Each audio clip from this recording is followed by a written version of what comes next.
디지스트의 화학물리학과 박혜성입니다. 네, 반갑습니다. LK99는 1999년도에 만들어져 있는 샘플입니다. 최근에 지금 이슈가 되고 있는데 LK99에 대해서 지금 현재 어떻게 검증이 이루어지고 있고 어떻게 전개될지 거기에 대해서 좀 얘기를 해보겠습니다.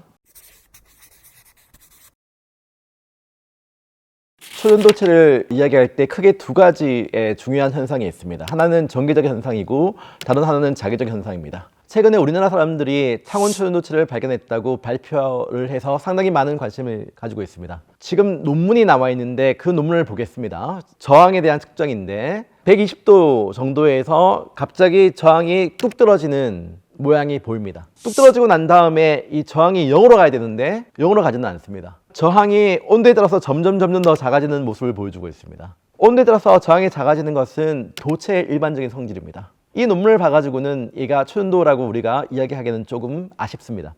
물체를 전기적 현상에 따라서 나눌 때 우리가 공기나 유리와 같이 전기가 흐르지 않는 부도체와 구리와 은처럼 전기가 잘 흐르는 도체가 있습니다. 물질의 성질이 극단적으로 다를 수 있는 예는 이거밖에 없을 것 같습니다. 온도를 올려서 도체와 부도체를 가열해 봅시다. 부도체를 가열하면 원자에 묶여있던 전자가 열을 받아서 자유롭게 됩니다. 그러면 자유로운 전자가 움직일 수 있기 때문에 저항이 점점 더 작아지게 됩니다. 그렇다면 도체에 열을 가하면 어떻게 될까요? 이미 자유전자는 충분히 많이 있습니다. 그래서 열을 가해도 자유전자의 숫자는 크게 늘어나지 않습니다. 대신에 열에 의해서 원자가 상당히 많이 진동을 하게 됩니다. 원자와 전자가 진동을 하게 되면 자유전자와 부딪힐 수 있는 확률이 더 커져서 저항이 더 커지게 되는 거죠. 만약에 여러분들이 도체의 온도를 점점 낮추어 봅시다. 액체 질소에 도체를 넣는다든지 더 차가운 액체 헬륨에 도체를 집어넣어 봅시다. 온도가 작아지면 도체의 저항 또한 더 작아질 텐데 점점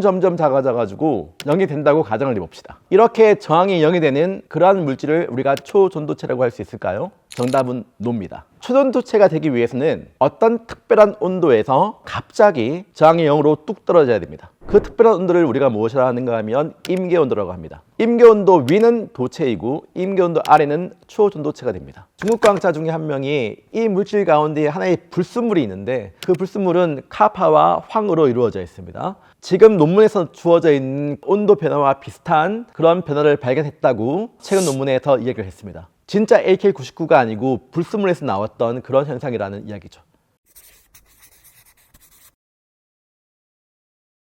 물체가 공중에 떠 있다고 해서 그 물체가 다 초전도체는 아닙니다. 자성에 의해 가지고 물체를 구별할 수가 있습니다. 그죠? 외부에 자기장이 없을 때 그 물체가 스스로 자기장을 만들어냅니다. 그게 무엇인가 하면 우리가 흔히 알고 있는 막대자석이죠. 이 막대자석이 강자성체가 됩니다. 그와 동시에 외부에 자기장이 걸어졌을 때 물체 내의 자성이 좀 더 작아지는 반자성체라고 합니다. 가장 대표적인 예가 흑연인데 우리가 흑연 같은 경우는 외부의 자기장을 얼마나 많이 줄일 수 있을까요?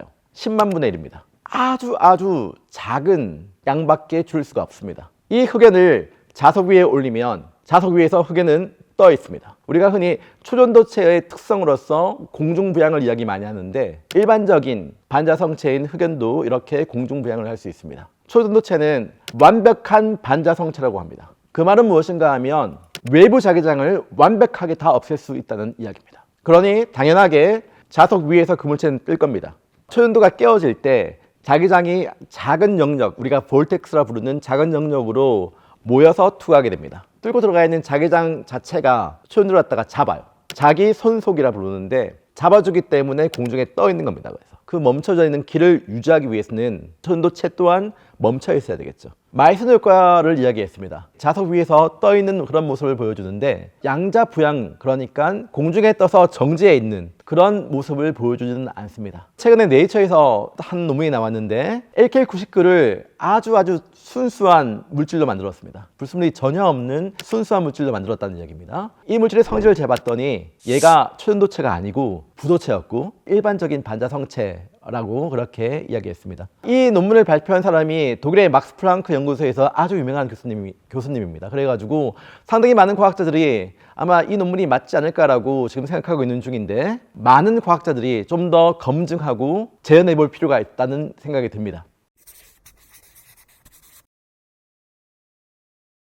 우리가 좋은 상태에 있는 물체를 연구하기 위해서는 그 물질을 저온으로 만들어야 됩니다. 과학에서 많이 쓰는 물질들이 액체 질소와 액체 헬륨이 있습니다. 액체 질소보다 더 높은 곳에서 초연도를 볼 수 있다는 것은 상당히 경제적으로 물질을 이제 연구할 수 있는 그런 환경에 도달한다는 것을 의미합니다. 지금 현재 그 초연도 현상이 보이는 곳은 다 온도가 낮은 그런 상태입니다. 온도를 낮추려고 한다면 액체 질소와 액체 헬륨이라는 어떤 냉매가 필요합니다. 액체 질소 같은 경우는 값이 쌉니다. 그렇지만 1리터 작은 양이 필요한 게 아닙니다.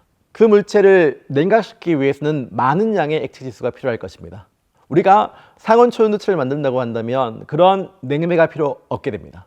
그래서 우리가 경제적인 면에서 상당히 큰 이득을 얻을 수 있습니다. 네덜란드의 하이케 오네스가 그 당시에 실험실의 온도를 영하 269도까지 내릴 수가 있었습니다. 그래서 수온의 저항을 재보았더니 특별한 온도에서 갑자기 0으로 떨어지는 현상을 발견했습니다. 이것이 초연도 발견의 시작이었죠.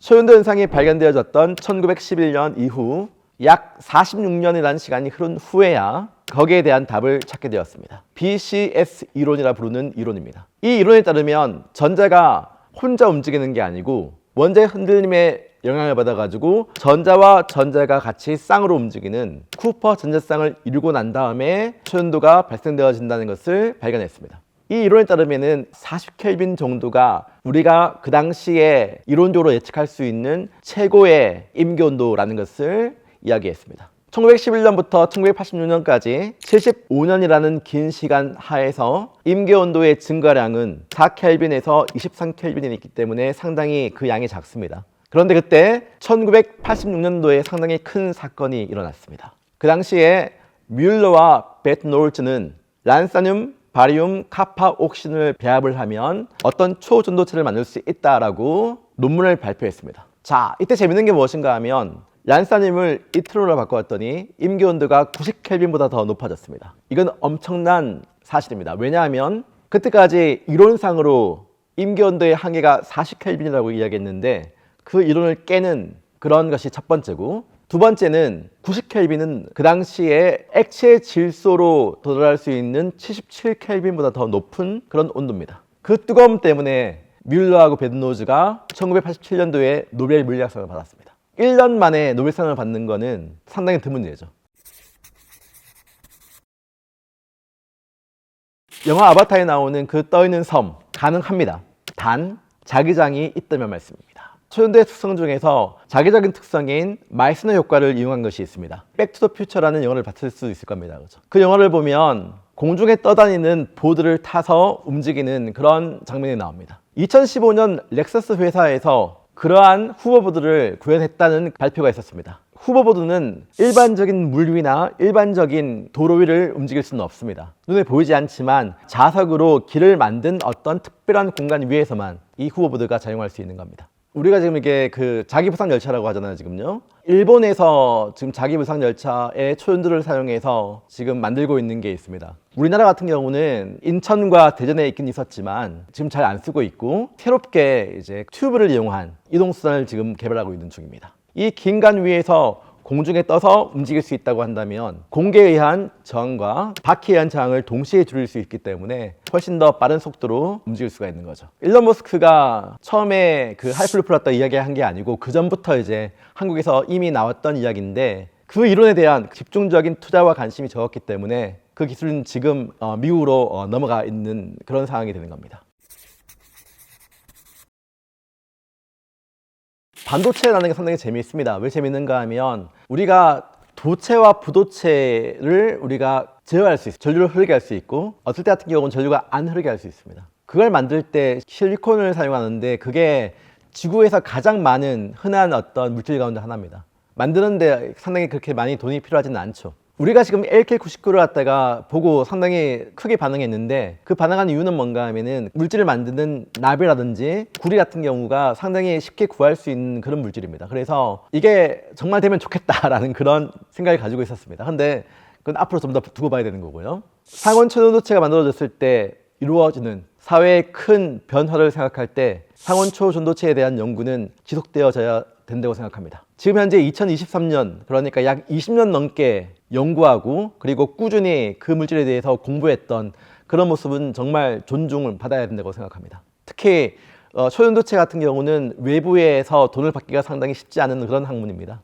그런 어려운 환경 속에서 꾸준하게 자기의 연구를 갖다가 지속할 수 있었던 그런 노력은 상당히 우리가 감사해야 되고 또 인정을 해야 된다고 생각합니다. 제가 준비한 주제는 여기까지입니다. 더 궁금한 점 있으시면 댓글로 남겨주시기 바랍니다. 감사합니다.